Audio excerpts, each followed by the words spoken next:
Welcome everybody back to the Ecolinguist live show.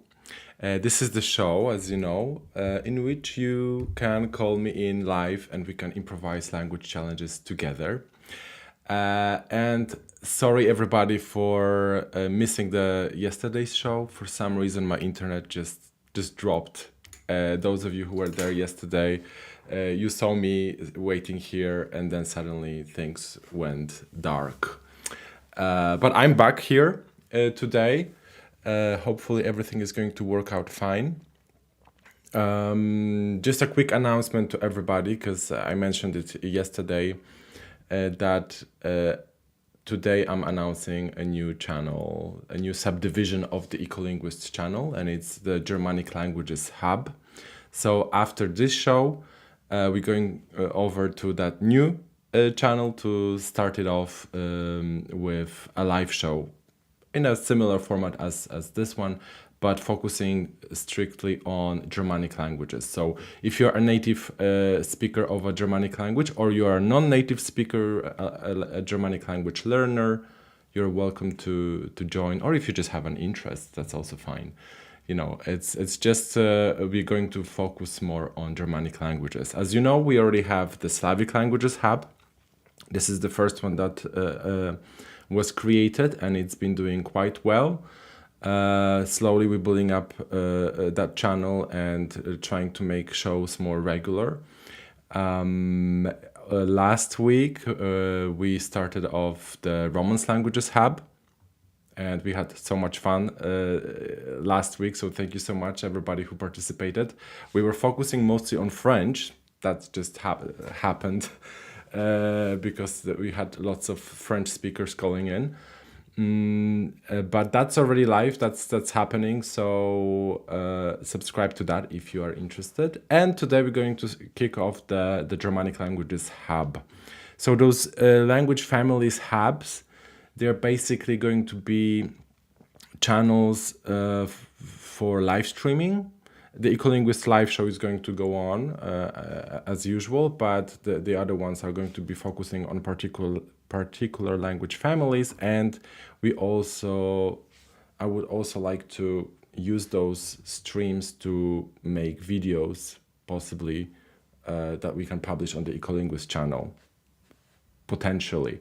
But the main reason I created them is just to, have fun, connect with you in a more direct way, because I've been doing this for a while, and mostly we are interacting with each other behind the scenes, and nobody can really participate in that except the people who actually are making appearances in the videos. And I thought that so many people would actually enjoy just hanging out and playing with languages. So why not to just turn it into a live show? So yeah, I figured out the technicals, and here we are doing the show. So by the way, if you want to become even more directly involved in the Ecolinguist community, there is a Discord server dedicated to the Ecolinguist subscribers and the Ecolinguist topics. So if you would like to meet other Ecolinguist fans, or even me occasionally there in voice channels, just join. The link is in the description. There are voice channels where you can practice languages. There are mutual intelligibility voice channels, so you can just join the room of people running mutual intelligibility experiments for different language families. So there is that. That's happening. So let's have a quick look at the chat. Yeah, lots of regulars. I love that. Welcome everybody. We already have some callers, people calling in. So those are people who already watched the show and they know the drill, so to speak. So they know how to register. But for all of you who just joining and they haven't you haven't experienced this show yet, you can call in, but first you have to register. The registration form is linked in the description, and let me show you. Yes, that's how it looks like. So basically, you have to fill in your information here, and basically give the consent of for this video, for appearing in the show, but also it's to prevent like, you know, trolls calling in or people who have bad intentions. You know, we want the community to feel comfortable, and we need to keep each other accountable. So that's why you have to register to get the link to join in. And what else? It's very important that after the registration, you're going to get a link to the instructions on how to join the live stream. And there's going to be a link to join a software through that link. Let me just show you how it's going to look like, more or less, because many people struggled with that before. I need to press this button here. Yes, so basically you're going to see a window like that. You will have to like choose your camera and choose your mic. Ideally, you want to have some sort of headset, you know, any kinds of headset, just to avoid the feedback loop and stuff like that. So that would be helpful. An important thing, when they ask you for name, hello, my name is, you do want to include your language in there. So you can write Norbert Polish, right? So Polish is my native language. So, you know, if you speak more languages, you can probably include some more, but the box is kind of limited, so you can't really use that many letters in there. But the most important, just put in your native language, so that will help me decide if you are the right person to add into the stream in the moment that we are currently in. So if we are dealing with Romance languages, it would be a good idea to add another Romance languages, another speaker of a Romance language, and stuff like that. So it's very important. If you speak more languages, that's fine. You know, we can still talk about it when you join in. So it's important to include your native language when signing into this software, so I know when to add you. Yes, so I see that some people are trying to join, but Yeah, Alex Javier is asking what language is gonna be today. So it really depends on who's going to call in first, and I'm trying to keep the show more organized. So we are going to add like maybe one or two people at a time. So we don't get overwhelmed too much, and we also want to allow more people to join in.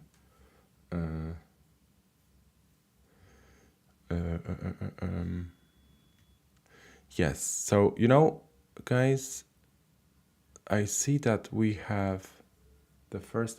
And by the way, I see there are some English speakers here. So English is also fine. You can call in. I just came up with the idea that maybe we will be able to try it in this episode or maybe in the following episodes. Improvising the Guess the Language game, So if we have 2 or 3 people who would like to participate in that, you can also call in if you think you're good at guessing languages.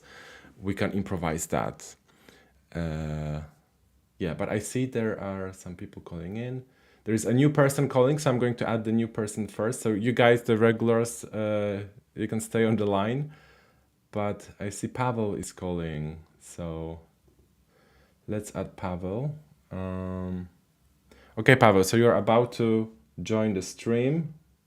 Let me press the button. Hello. Hello. Hi, Pavel. Tell us where are you calling from and what languages do you speak? Well, now I'm calling from Sofia, Bulgaria, but I'm originally Ukrainian, but I'm a Slavic polyglot. So my mother tongue is Ukrainian and dialectal form of Ukrainian. Dialectal. I'm fluent in Polish. I'm fluent in Bulgarian. I understand mostly all the Slavic languages. I'm also fluent in Russian. I speak English, German. So yeah, that's it. Okay, so you speak Bulgarian, so you've learned Bulgarian to a high level, Yeah. and Polish.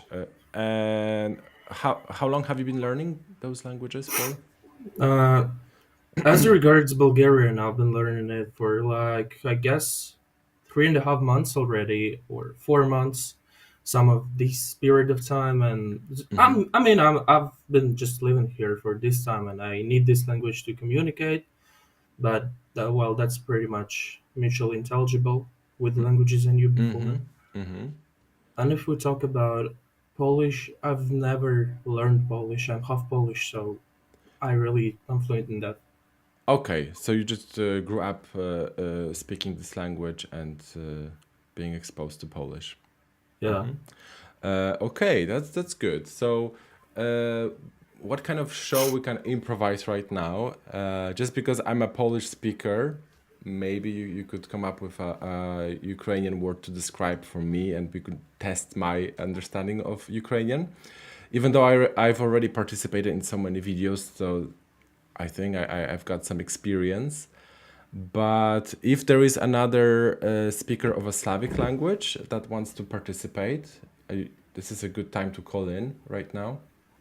Yes, this would be very interesting, for example, to try a person from like Serbia or Croatia, because now I know some Bulgarian and they are close to each other. Yeah, yeah. I see. There is a person calling.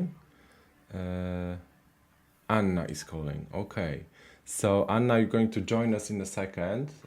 Let me just set things up here.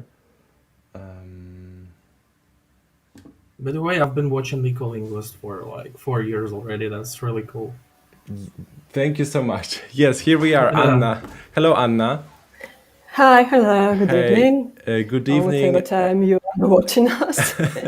Yes, people from all over the world are watching. So it's morning for some people, and evening for others, and night for some other folks. Great. So Anna, where are you calling from, and what languages do you speak? I'm joining you from Barcelona, Spain. I live here for now. I'm originally from Minsk, Belarus. My native language in fact, is Russian, like for many people from Belarus. I think you know that already. And I didn't live in Belarus for whole my previous life. I only moved there when I already was 15 or something like that. Therefore, I can speak Belarusian, but I don't You use said it. you can, but you don't use it. But I don't use it in my life. So I can, I understand, I can read, but speaking is not what I do. I can understand Ukrainian. My grandfathers were, from my mother's side, were Ukrainian. Polish, knowing Belarusian and a bit of Ukrainian, I can understand written text, but listening is much more difficult. And I can only say a few words, like dziękuję bardzo, nie mówię po polsku. I speak English. I learned it almost all my life in school, at university, at work. And now I'm learning Spanish because I live in Spain. In fact, I live in Catalonia, which is legally is part of Spain, but spiritually it's a bit separate. But for now, I decided to start with Spanish, with Castellano, because I don't know if I continue to live here very long. And I also speak a bit of French, which I learned at university, but already forgotten everything, but still can understand. And a tiny bit of Italian. Okay, I see. So you're So both I think it's polyglots. Yeah, I have two favorite families, Slavic and Romance. Slavic and So I think Romance. it's a good idea for us to get some Ukrainian words. Maybe I will present some Belarusians if I come up with good Yeah, ideas. so I think it's a great idea. So we could start with a Ukrainian challenge for both of us. I will be participating and Anna will be participating. So we can start with that. If Pavel, if you have an idea already, or if you need some help, I can. Well, I had an idea of speaking dialectal form of Ukrainian and using a dialectal word also. Describing a dialectal word. Yeah, so that's fine. But for this kind of challenge, you definitely want to. The word itself could be in a dialect, but you want to come up with a concept that is universally understood. So something that is present in Sure. other cultures as well. Yeah, so that would be great. And what dialect would you like to speak? It's like I would say it's a regional dialect of Zakarpattian region, Okay, that's like good. Polish-Slovakian border, That's like great. That's great. Lviv, Uzhhorod. Tosh. Okay, so So should I let's start. start? Let's start then. Let me Okay, that's very cool. press the button. Yes. I love that. Тож почнемо. Ну, будемо говорити зараз про це. То є такий файний процес, яким ми можемо займатися, коли ми, не знаю, коли ми разом з друзями, з фацетами, з кобітами, неважливо. Неважливо. Ми можемо це робити щоденно, можемо робити це щотиждень. Ну, тобто немає різниці, коли і як ми це робимо. Але цей процес то є щось дуже важливе для всіх. Ми маємо це робити, аби підтримувати наші стосунки. Ну, між всіма. That's it. To jest jakiś proces, tak? Tak. Proces, tylko nie wiem, czy to jest proces, o którym rozmawiają tylko mężczyźni, czy i kobiety, i mężczyźni? I kobiety, Nie i ma- faceci.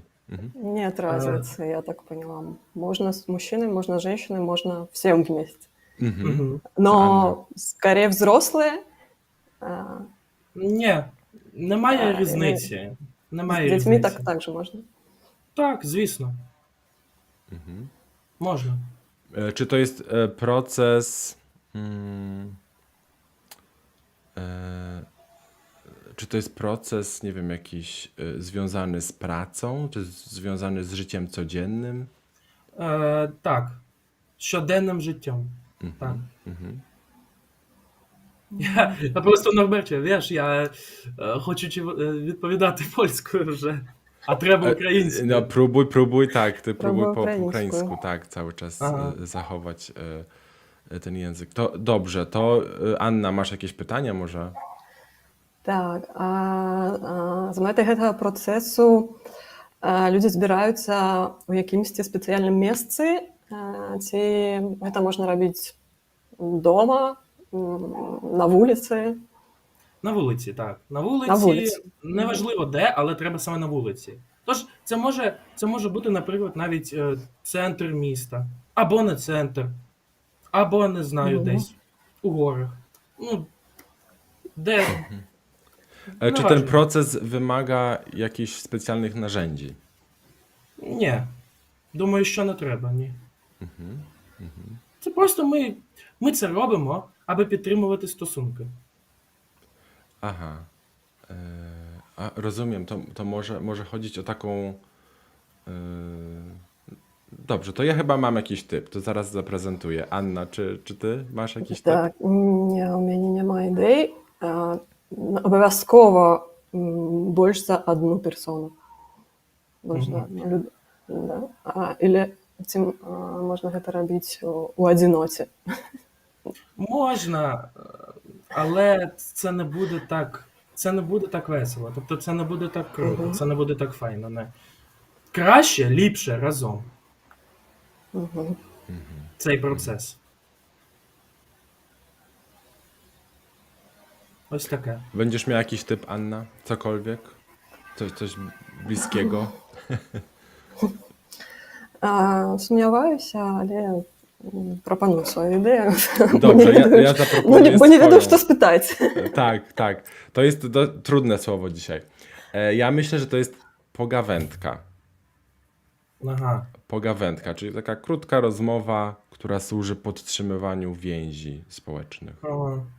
Ну, скоріше за все, погавентка це є чимось, що є частиною цього процесу. To jest część tego procesu. Угу. Ну, я прапаную шпацыр. Spacer. Але я думаю, так. Це глагол був шпацирувати. Діалектне слово. Так, шпацирувати. Ну, Шпацыр тобто у беларускай мове ўжываецца даволі шырока. Так. То не есть якісь дыялектне слово. А в нас це більш діалектне західне слово, тому що ми маємо слово гуляти, більш російське. Але в нас, наприклад, говорять шпацирувати. Тобто це... Szpacer, ja думаю, to jest niemieckie nawet. To chyba z niemieckiego pochodzi. Tak, So tak. I think now we can switch to English so all the people can get what just happened. So what just happened, Pavel was describing to us a walk or spacer in Polish. In Belarusian and Russian it would be... Беларусян шпацыр, шпацыраваць, а in Russian гуляць. Прогулка as a noun. And in Ukrainian? Гуляти, or the word I said is шпацирувати. Шпацир. Yeah, so it's interesting that it's a kind of dialect, but I think it's a German word in origin, because I think it's spazieren. Sound like Yeah, spazieren. So you said it's like a process, right? Yes. This is why I chose this. This is why I chose this, because this would be like easy to guess for you. Yeah, it's a more abstract concept. Yes.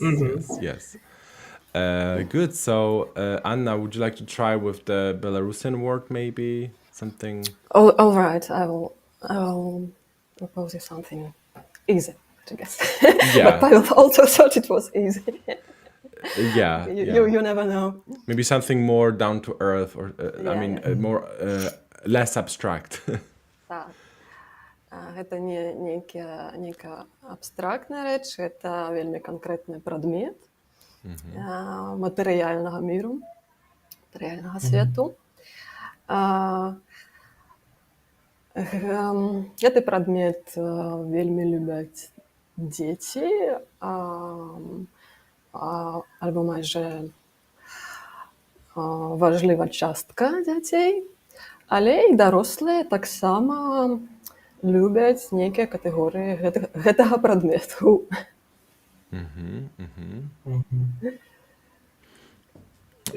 Czy to jest coś do jedzenia?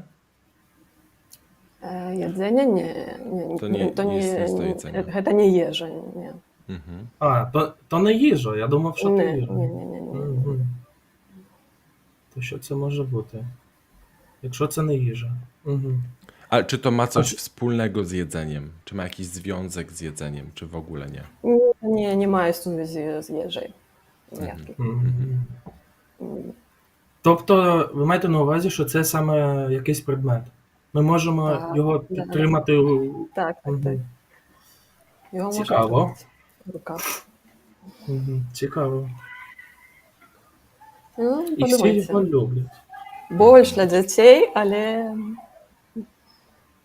Dorośli, czyli to jest głównie dla dzieci, ale dorośli też mogą z niego korzystać, z tego przedmiotu. то буде вже інша категорія цього предмету, але так Dobrze. само існує цей предмет A do czego у дорослому służy? світі. Do czego służy? Do czego służy? Ну, для чого? It's difficult to mix. I think to get some words from you. Подумайте, що роблять діти? І які предмети вживають діти? Tak, dzieci używają przedmiotów do zabawy, Так. tak? Tak. Więc chodzi o taką ogólną kategorię, bardzo generalną rzecz. Kierunek, wierny. Tak, czy mówisz o jakiejś konkretnej rzeczy? Більш czy... конкретний. Тобто це стосується будь-якої іграшки, чи ні? Po polsku zabawki. Забавки. O, jedna zabawka. По-білоруську іграшка, забавка буде цацка, але більш конкретно. To ciekawe. So Anna just described to us a toy or toys, right? So in Polish it's gonna be zabawki, in Belarusian it's gonna be Цацки. cacki. Цацки. And in Ukrainian? Іграшка. Igraszki. Yeah, so that's kind of funny because igraszki in Polish we also have that, but it has a more physical aspect to it. So and also it could be just for adults sometimes. So it's more of an activity, you know. And cacki or cacka, it's basically something that in Polish we also have that word, and it just means something like small, like how do you say that in English? Like tokens or trinkets. You know, little kind of things that you display on shelves or something like that.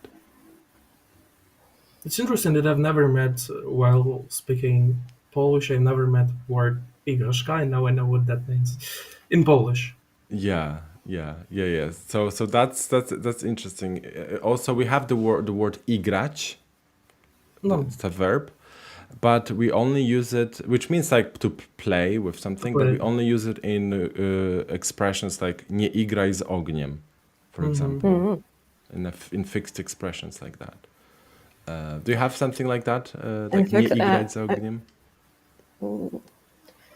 Не играй... Так.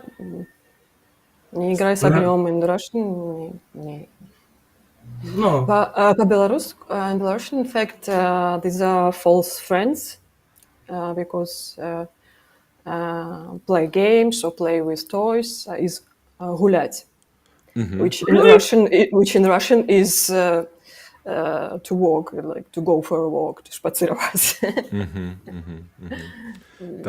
That's cool. So, by the way, if in English it means don't play with fire. Don't play with fire. In Ukrainian, you can also say the same, like "не грай з вогнем." Yeah.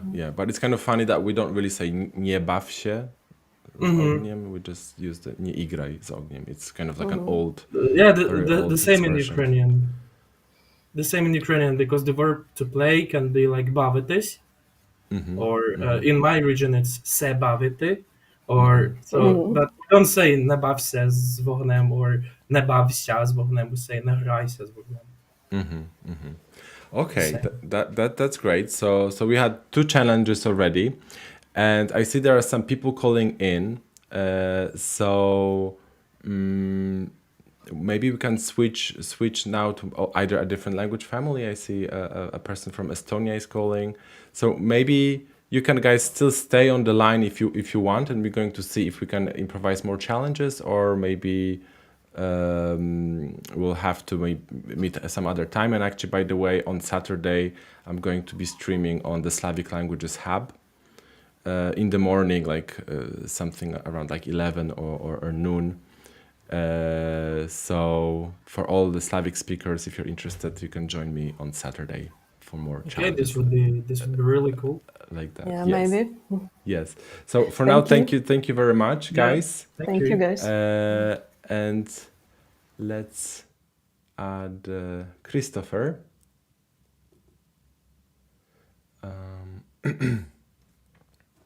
Christopher, you're going to join me in a second. I'm just going to set things up. I think here you are. Hello. Hi, Christopher. Where are you calling from, and what languages do you speak? I'm from Tallinn, Estonia, and I speak Estonian and some English, and Estonian a little bit of and Russian. English, yes, and a bit of Russian. You said? Yeah. A little bit of Russian. Okay, that's cool.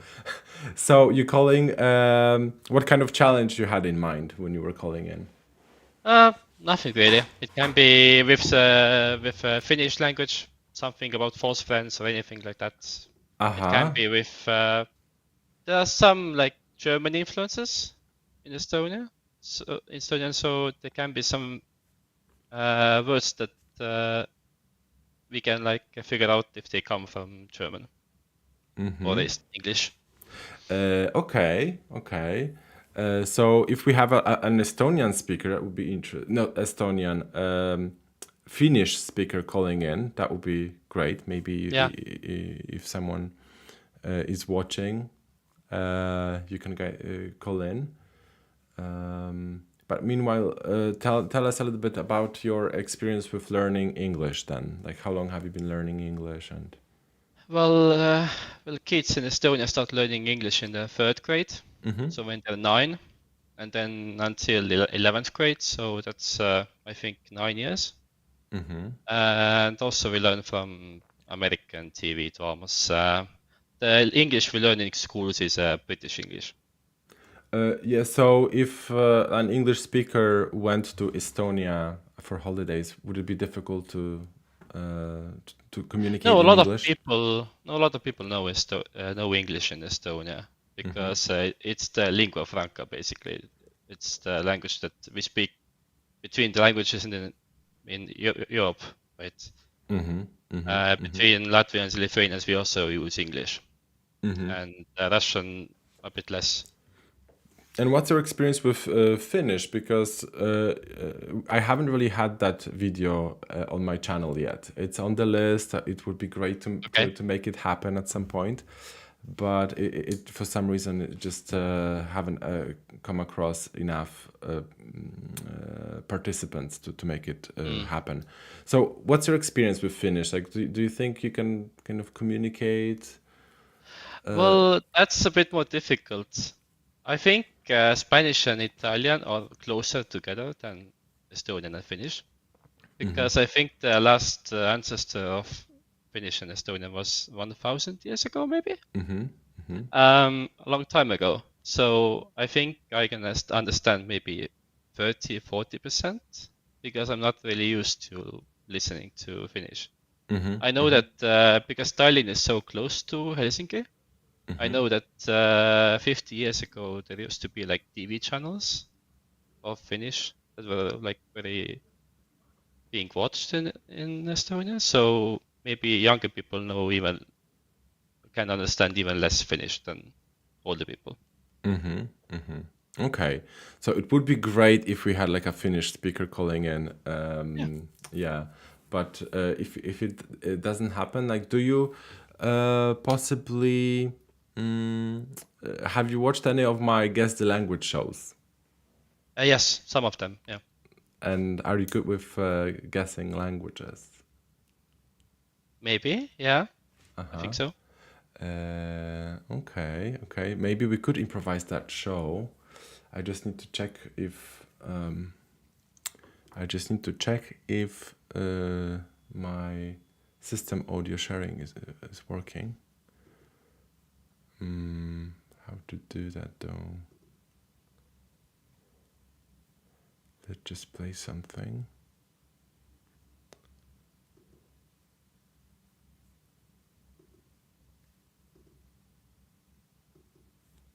No, I don't think it works, unfortunately. Yeah, yeah.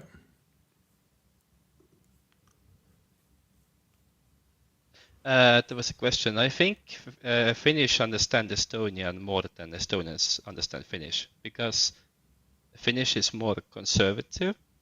It has had less changes over the centuries. So I think the spoken Finnish is closer to Estonian. I know that in Finnish the written and spoken languages are quite different sometimes. And so when like Finns get drunk or they speak with friends, the Finnish is easier to understand. Yeah, and what about Hungarian? I kind of know the answer to that question, but you know, many people are thinking right now about it. Yeah. If you like, if we can figure out some cognates, maybe like vesi, which is water, is vash, I think. So if you tell me what is this word, I can understand that word maybe, but sentences, no, not really. Okay, not really. Okay. Let's see if there are any more questions for you. Are the Baltic influences? No, not really. Latvian and Lithuanian are closer to Russian because they are the Baltic branch in the Indo-European. So not really. There are no words in common really. Not really. Those are two different language families. You know Yeah, completely. And we don't have any loan words. I think both all of the Baltics have common Russian words, common German words, and common English words. But borrow from each other, not much. So maybe you could say you could tell us something about the Estonian language. Like, what are the features of the Estonian language that are different to English, for example? When you were studying English and you were like mind blown that English does that while Estonian does something completely different. Well, because it's a different language family, there's lots of differences. So we don't have gender, so we can say for the he, she, it's always da. Or we can say se. Like in French, you have se. So you mean the formal? It's a formal way of addressing someone. It is. Yeah. And if you watch some Finnish videos, you know that there are long and short vowels, right? 2 or 1 vowel, but in Estonian there are 3 ways of saying them because we have short, long, and extra long. Okay. Yes. Yeah. Could you demonstrate us the difference between the 3 of? So, for example, we can say short maybe is tigu, and then long is tiku, and then extra long is tikku. And that changes the meaning of the word. Yeah. Yeah. Tikku is a snail, and then tikku is I think the obsess. I don't know the cases in English. Maybe the second case, like possessive of the matchstick, and then and the extra long is like the dative of the same word. Okay, so it's basically it's a different meaning, but it's a grammatical meaning that changes if you use it. Yeah, everything changes. So, and you cannot mix them up. There's no way to say it differently. You have to use the right length. That's interesting. What about vowel harmony? That doesn't exist. It was long lost in Estonian. I think it was both in the ancestor of Finnish and Estonian, and then Finnish kept it, and we lost it. Yeah, Hungarian So- also kept it. Yeah, we don't have it anymore. So I think we can say hyvästi, but the Finnish cannot say it that way. They have to say it hyvästi maybe, because they cannot say a after u, because one is back vowel and one is front vowel. Yeah, and what about long words? Because Finnish and Hungarian, they're famous for very long words. They are because, agglutinative, right? They Yeah. like those So, are yeah, agglutinative languages as Estonian. So, Yeah. Do you have a thing that you usually present to we people? can we can make long words, but not as long as Finnish can. So we can like combine words. For example, we have this very famous palindrome word, which is kuuli, lennude, tunneli, lukk, which means like some bullets, trajectory, hole, door or something. And Yeah. So I see like there is no Finnish person calling, but let me try to work out this this thing with system audio, sharing system audio here. Maybe we could improvise that challenge.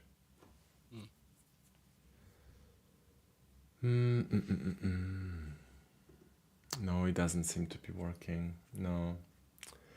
you think that no gender in languages make social differences? Oh yeah. Well, yeah. it makes it easier. Well, instead of knowing whether to say he, she, we say just data for everyone. And also words don't change depending. We don't have like masculine and feminine words or neuter words. So that's also makes it easier. But yeah, it can be hard to know from context who I'm like talking about. So yeah. So if you want to be specific, you just have to use the words like a girl, a boy, Yeah. or a woman, or a man.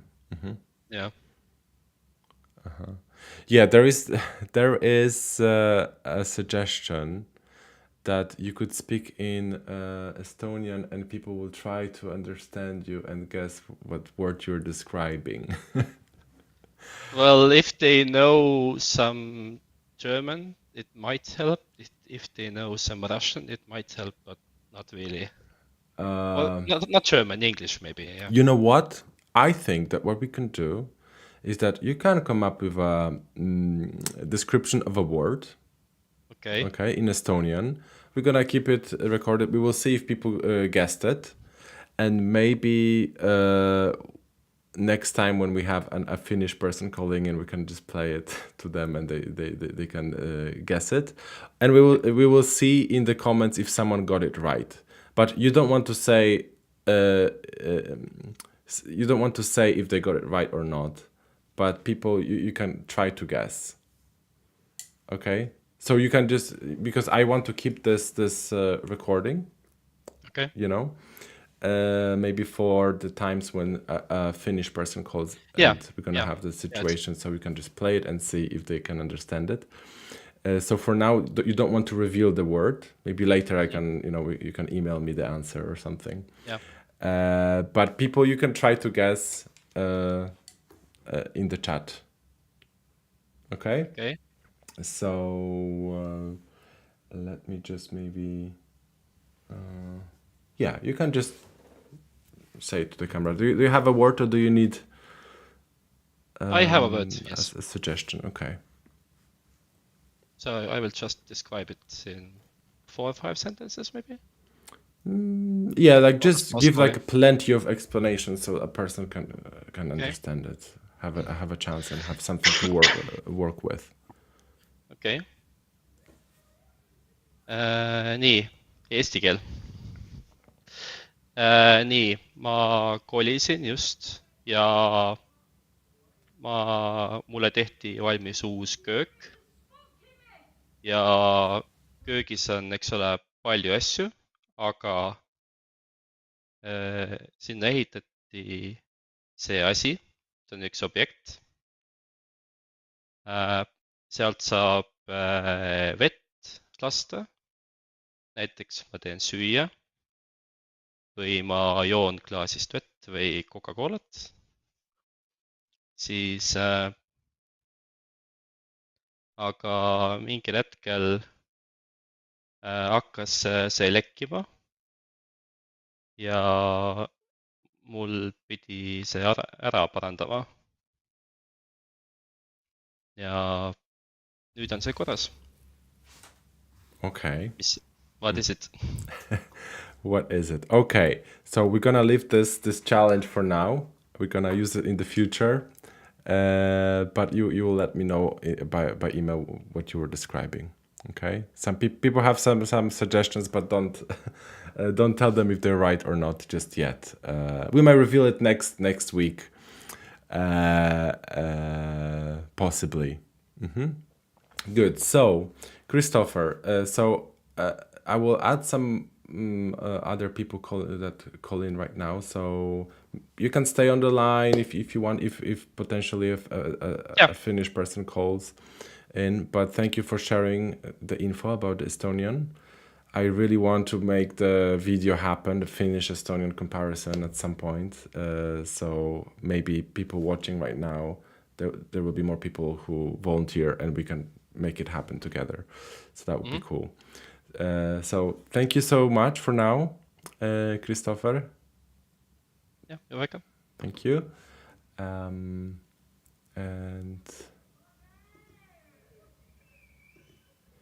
let's see who we've got here. Oh, we've got Leonardo. Hello, Leonardo. I'm going to add you now. No. This is my mistake. Sorry. Maybe now it's gonna work. Hello. Hey, Leonardo. Welcome back to the show. Yeah, it always is such a pleasure to be here. Yeah, Leonardo. What's up? How have you been? Well, everything okay. I've been studying. My Mandarin lessons started again today, and I'm really happy because there's finally a real life interaction in this course I've been doing for the past 3 years online, and right now I am finally back into the class, and I'm so happy because you really have. Right now I am at let's say a basic conversational level, but that gives me the possibility to interact in Mandarin with the teacher and go ahead during the lesson. Maybe she explains in English to make it easier for us, but maybe I try to do questions in Mandarin and stuff like this, which is obviously much more difficult when you do this online. You get much more interactive. So you studied Mandarin for 3 years?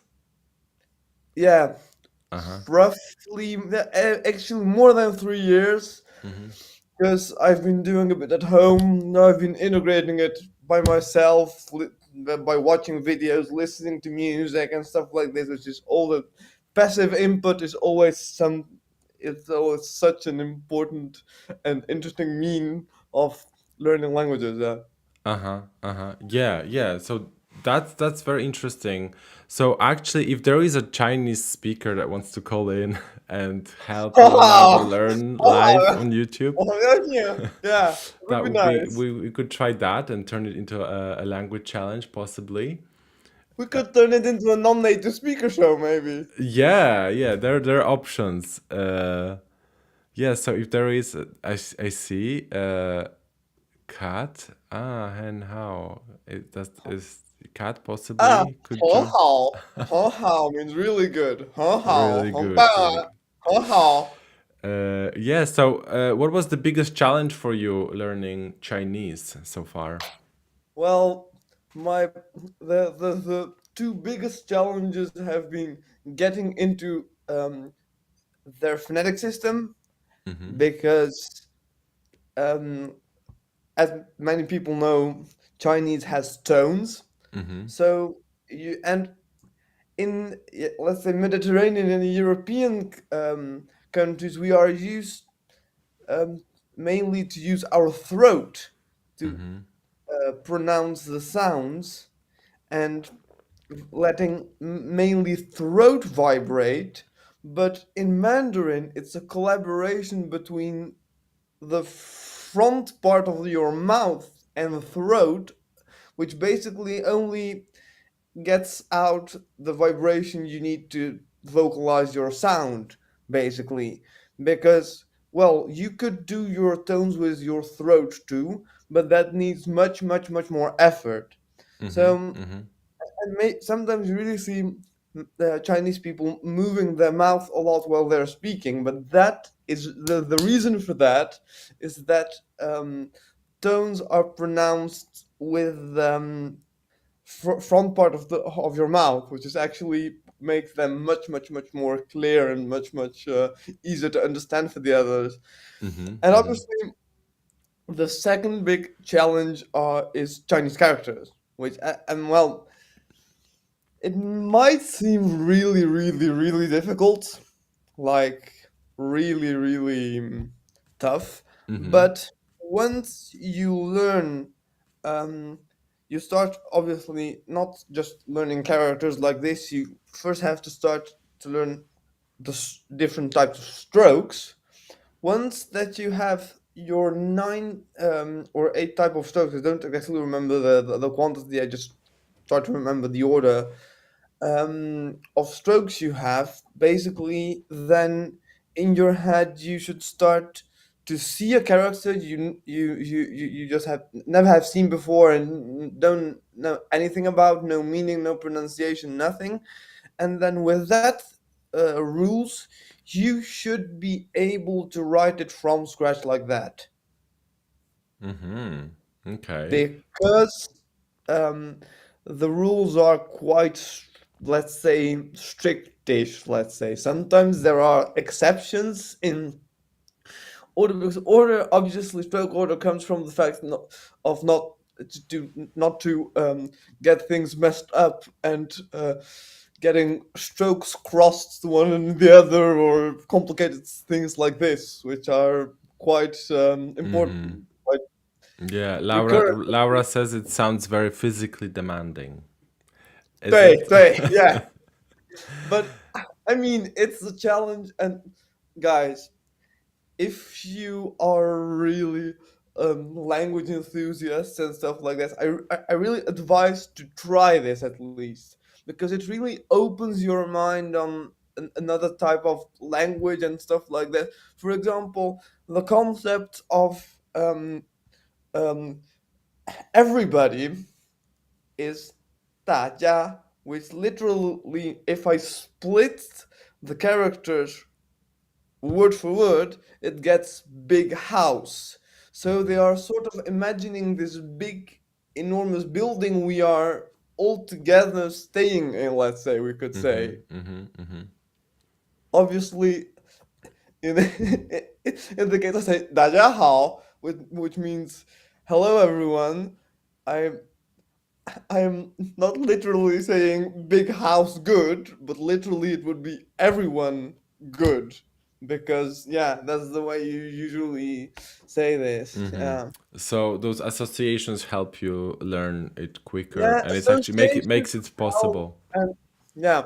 For example, memorizing words uh, by categorizing them in different semantical areas, let's say. This helps, especially in Chinese, because all sorts of words which are related to electricity have the word electricity in it. For example, the computer is 电脑, which is literally electricity brain.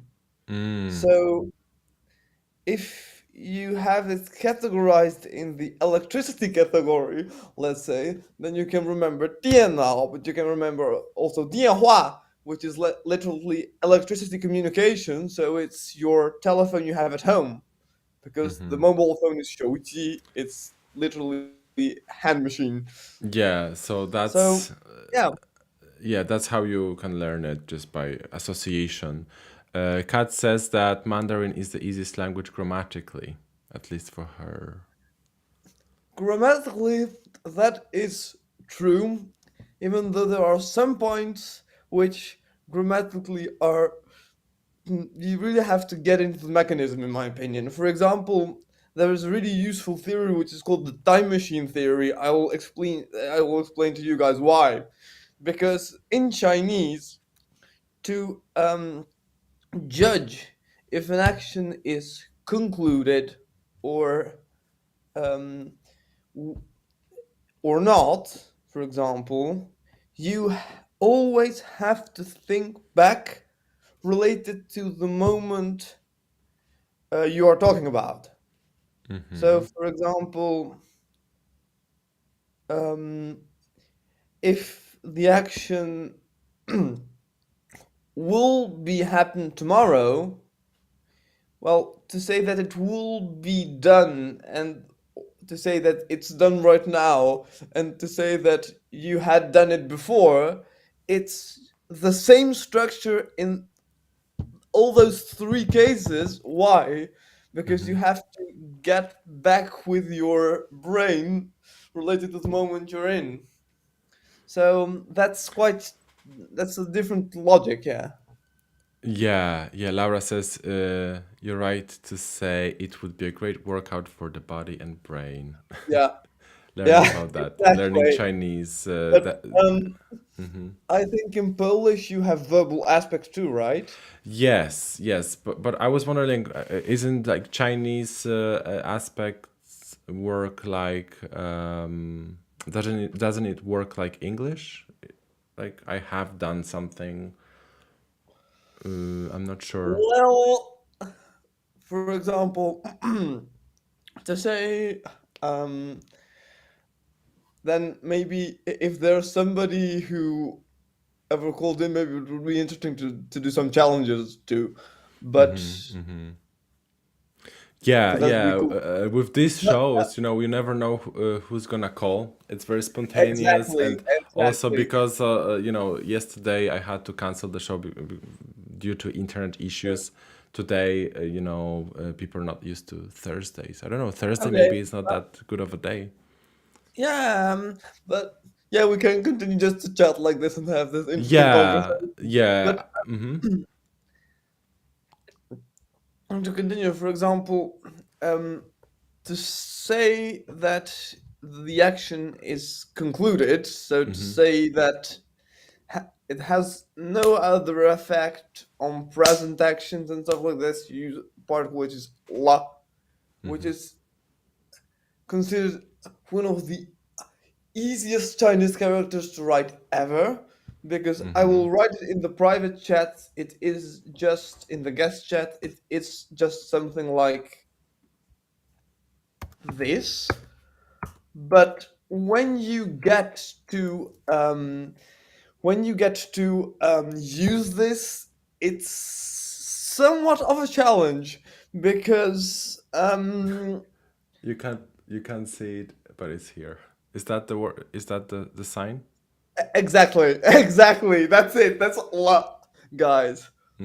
But as you see, it's a quite simple Chinese character because it's just written like this, and then there's this hook on the bottom at the bottom. But so it indicates that in Chinese, whatever action is concluded, but it's a momentaneous conclusion, let's say, because then you have la to say that, for example, have you been to Beijing? 你去了北京吗? Have you been to Beijing right now or before as a single action? But then you have the idea of having verbal aspect on concluded actions for experiences, which is something else, which is something recurrent, which really gave some emotional stuff on you, and then in that case you use 过, which is more of a feeling of have you ever in English. Have you ever been to Beijing? 你去过北京吗? Yeah. Which is more something like this, which is already a bit more of a complicated character to write. Yeah. Yeah. Let me quickly just Show it. put it here. Yeah. I am writing. Yeah, thanks. I am writing them in the guest chat. Yeah. So I'm showing that to you. Cool. You know what? I think that what we can do next. I'm actually very interested in the aspect topic. Maybe we could add Christopher to the discussion, and he could share what he knows Sure. about the I'll say why Estonian. then. Hello, hi Christopher. Hey, Christopher. Christopher, so you've been listening to Leonardo speak about aspects. How does aspect work in Estonian? Aspect. Verbal aspect, like if you want to. So it's like you mean like completeness and stuff? Yes, like if a verb is expressing an action that is completed or is progressive. Well, in Estonian, we use the case. Tell you that we don't change the verb. So you can say that either ma loen raamatu or ma loen raamatut. So the noun changes. So if you use the partitive case, if you say that completeness of reading, so either you read the book or I am going to. I'm reading the book, or I am going to read the book in the future. And the dative case is when you are doing it, or I was doing it. Okay, so you say the noun changes. I'm not sure how Yes. that would work. Yeah. What about like prefixes? Do you have like prefixes? No. We have the postposition, ära, which also can be used for almost any verb to also mean like to. It's almost like 过, I think, maybe then, or 了 in Chinese, as you mentioned. La and guo. Yeah, exactly. But So those are more of particles which are strictly referred to the verb. So you usually put them after the verb if so Chinese is called, let's say, an object-oriented language. I don't know exactly how it is called technically, but what we tend to give importance to is the object of the sentence usually, and that's what we usually tend to put before. But that really depends on situations and stuff like that. Obviously, the subject, if you want to concentrate on the subject, you put the subject before. But for example, in sentences like I don't speak Cantonese or I don't speak, then you really see that the word Cantonese, the word Chinese, the word English get important. So you put them at the beginning of the sentence. But so same thing, analog thing happens with la and guo. So with la and guo, you get to put your object between the verb and the particle if the object has real importance. If not, you put la afterwards and then put the object. Actually, It's maybe interesting, there are some because other. what you're saying, I think it might be called focus. At least in Hungarian, actually, there is a phenomenon like that.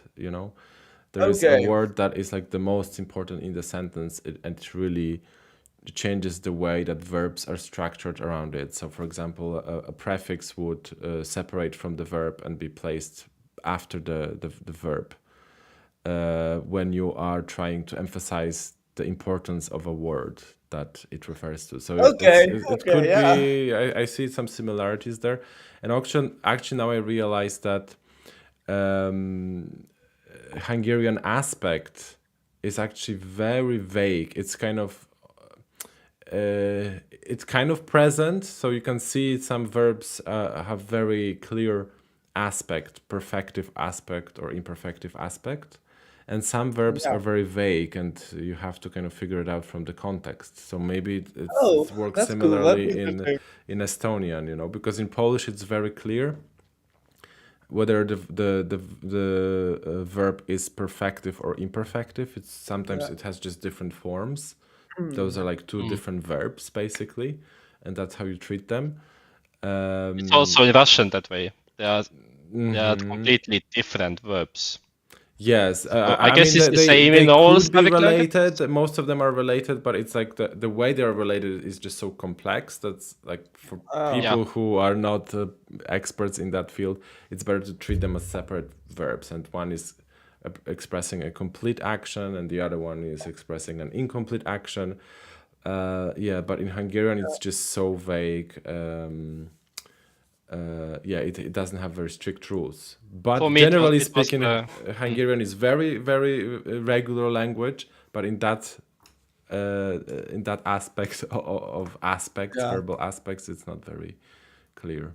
Well, this happens in modern Greek too. Modern Greek, well, you don't really treat them as separate verbs because you sort of have a small paradigm that you learn every time you learn a new verb, which has the present, the aorist, which is the equivalent of a simple past, basically, and then you have the form for a simple future, which helps conjugating all the subjunctive, perfective, and imperfective aspect forms. For example, if I say that right now, at this moment, I want to ask you a question, which is a momentaneous aspect. You can use as well the one form as well as the second one, but the one, for example, θέλω να ρωτήσω κάτι, I want to ask something, it gets this θέλω να ρωτήσω, this να ρωτήσω is the momentaneous form, let's say, of the verb to ask, and then but you also can say θέλω να ρωτάω, which is more general if you don't want to ask it now but you want to ask it maybe somehow sometime. So it's This happens. it's a new aspect because I don't know what momentous Yeah, aspect is. it's a different aspect which is done like this, and then a verb tense is used to handle the concluded action part, let's say, because the fact I asked would be rotisha, which is the aorist tense, really. But then you have verbs which change completely. For example, vlepo, which means to look.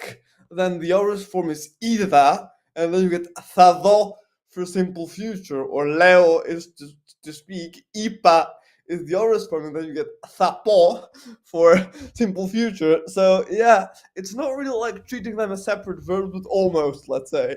But aren't they just cases? Because one is past and one is future, rather It's than not- That would be aspects. tenses. Sorry, Yeah, tenses. I mean, tenses. Yeah, exactly. Tenses which have completely different forms. Yeah, yeah. So, Leonardo, you also study Greek. Do Yeah. you study linguistics by any chance, or? No, I, as you know, I still am a high school student. I am not studying at university still, but I am really interested in these topics. Actually, I am intended to do Oriental Chinese and Japanese at university here in Venice. Yeah. Uh, that's great. That's great. So, you know, guys, I think that it's been a very interesting discussion about aspects, and people were participating as well. Dan says that there is no aspect in German. You know what? you Yeah, that's actually, true. No spectral distinctions. Yeah. yeah. So I don't know how is that possible? How can you communicate without aspects? Estonian has like 4 to 5 aspects. Yeah, Oh yeah. yeah. I don't understand how you can do without them. Yeah, so I think that that kind of conversations, it would be good to maybe invite an expert who could give us like a presentation about it, you Yeah. know.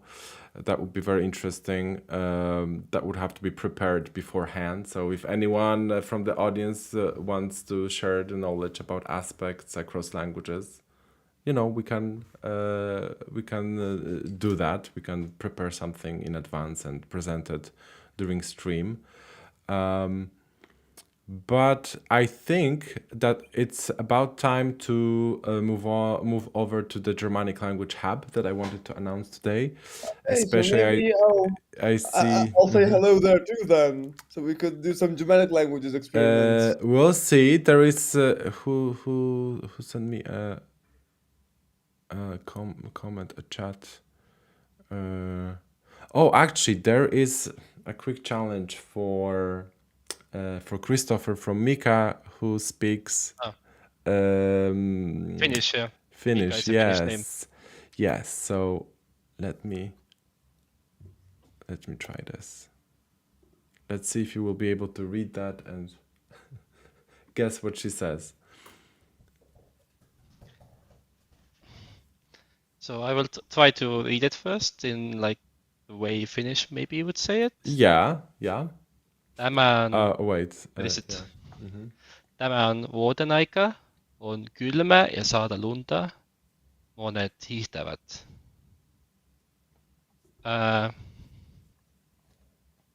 Tämä on vuoden aika. Vuoden aika doesn't mean anything to me. Tämä also doesn't mean anything. On means there is. So something is something. On kylmä ja saada lunta. It's cold and something about. It's cold. It's raining snow. It's snowing. It's cold and snowing. Monet hiihtävät. Some things are doing something. Okay, so something to do with It's the cold storm. weather and like storm something. Yeah. Hiihtävät. Yeah. So what would be your guess then? The closest, like what is she describing? Tämä might mean today. Uh-huh. Because we have tänä in Estonian. Vuoden aika. Is it? No idea.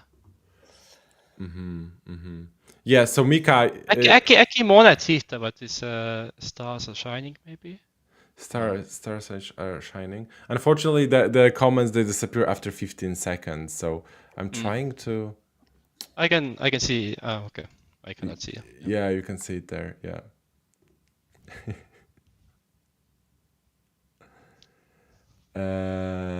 Suusattava. Okay. Suusatama. Okay, hiihtä. So that's Finnish. I don't know how hiihtä means suusat. Okay, Well, so that's... Those are completely different words. Yeah. No, I don't even know Ihta is not related to anything in Estonian. Well, Yeah, it's I mean, Okay. because in this kind of challenges, it's not about comparing single words. It's more about like trying to understand the concept. yeah. Okay, so because- monet is some people. So some people are skiing. Yeah. yeah. We have monet. It's the Yeah. monet. Okay, guys. So that was a challenge for you, Christopher. Mika couldn't call us, but at least she provided a text for the challenge. So thank you so much, Mika. We appreciate it. So, guys, I will be moving on to the Germanic Languages Hub. I see there is a German speaker that wants to connect. Maybe a Norwegian speaker would call in. Who knows? We'll see. Yeah, We'll see. maybe. This is a new channel that we're going to start off today. So you're welcome Yeah. to move over. You will have to register through a different form if you want to participate. But I will be right there. The link is in the description. So thank you so much again, and see you there in a few seconds, minute to a minute.